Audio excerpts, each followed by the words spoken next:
Oh, well, they were back at it for the first of two nights in Florida. If last night's show was like just okay, they got back to wow, that show was amazing. That was one of the best shows I've ever seen. I know some people were making their first trip to a King Gizzard show tonight, Jim Sharkey being one of them. I saw Steely Matt tuning in on the stream. So shout out to you guys. I'm sure you had a blast at the show. I was a blast here on Couch Tour even. And look at this. We got the microtonal start to the show. You got some jamming. You got some B741, the metal. The table was brought out. You got a Magenta Reaper. All right, game over. We're out of here. It was another amazing show. So what do we have? A honey teas in there with the Rattlesnake opener. What an awesome opener, too. What a way to get things going. Really, all of the microtonal stuff was nice tonight. AMB taking a stroll during Straws of the Wind, like he often and almost always does, I believe, right? In fact. And then, man, the Rattlesnake opener, man, I don't know, one and Pleura, both as well, awesome. I don't know what took the cake from this first suite. If it was the great opener, we'll say the Rattlesnake with the honey teas, just because it was such a great opener. And then Pleura ending it, one in there. Really, that was all very nice stuff. And then we get into this. Cavs, I thought Cavs, I was almost going to lose Cavs during Magma. The drumming just so intense on that one. He looked like he was going to fall out at one point. He gets through the song powerfully and aggressively like he does most things, of course. And that was one of the songs of the night, Magma. And then into Ice 5.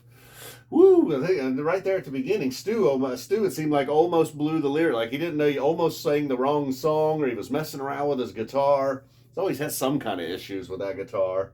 So then eventually we get on track and we get the song started. Not the monster that Magma was really. And then with the Mirage City, it was almost like the acoustic version, but played with electric here. So a nice version of that into Hog Calling contest. Kind of feeling like ending an unofficial end to the first set here. Well, that's silly song. So then we get over to Gaia. All the silly business is over once you hear that opening to Gaia. And then we get the Cavs drum solo, of course. This is opening up our unofficial second set here as we get into the metal suite. And then the familiar drum solo into Flamethrower.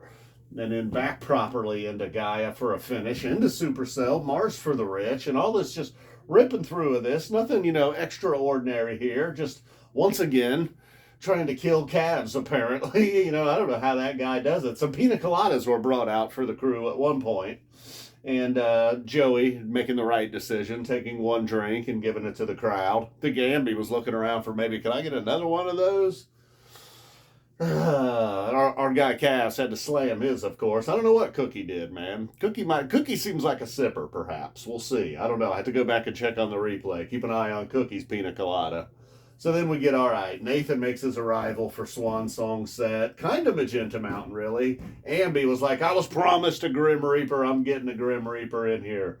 So the Magenta Mountain, what was it? Maybe like in Fayetteville or Oklahoma. One of the ones that we just got a week or so ago. Perhaps one of the best Magenta Mountains ever played. This one was very cool, of course, but it just feels like on the heels of that one, didn't quite get there. Don't know why I have to compare things like that, and then the Swan Song and set, and Cavs seemed a little lost at the beginning of set. If it was Stu over here at on old Ice V, it was Cavs on set. It was almost like at one point they were all looking at him. I think at one point he gave one of those to Stu, and at one point they were all looking at him like, "Are you going to go?" Finally, he does go. The song goes. We didn't get that part though. With Joey, the part in the set jam where Joey goes back over to the guitar. We did not get that in the set there. Giving it an A minus. Overall, though, another splendid show. Unbelievable how they keep doing it, and I don't want to be critical of last night's show. I'm just sitting here on the couch, listening, watching, doing nothing with my life compared to these guys. And so I didn't want to be too critical, but I thought that show was just okay. Now, this show, I think, blows the roof off Magma. I mean, come on. Come on. All this solid metal, sweet set. The mighty set it was. Rattlesnake opener. Now, that was a great show by comparison. Sadly, if you made it last night and you didn't get there tonight, you had to choose. You went last night, and the seating, and perhaps the seating played a role in that. I know from the couch here, it looked like looked like a lame crowd. Not necessarily their fault. But maybe the band was picking up on that, the energy, you know, man. I know Stu's into energy. Stu never did put a shirt on tonight from the crowd, did he? Nobody gave stuff. Now Ambrose had on a very gnarly lobster hat, of course, obviously, you know. All right, well, we're out of here. What a great show. One of many they've played this summer, and still one to go. What are they going to do in Miami? Might just float right off the coast. All right, guys. Boom. We're out of here. Thanks for tuning in. Good luck. Good King Gizzard.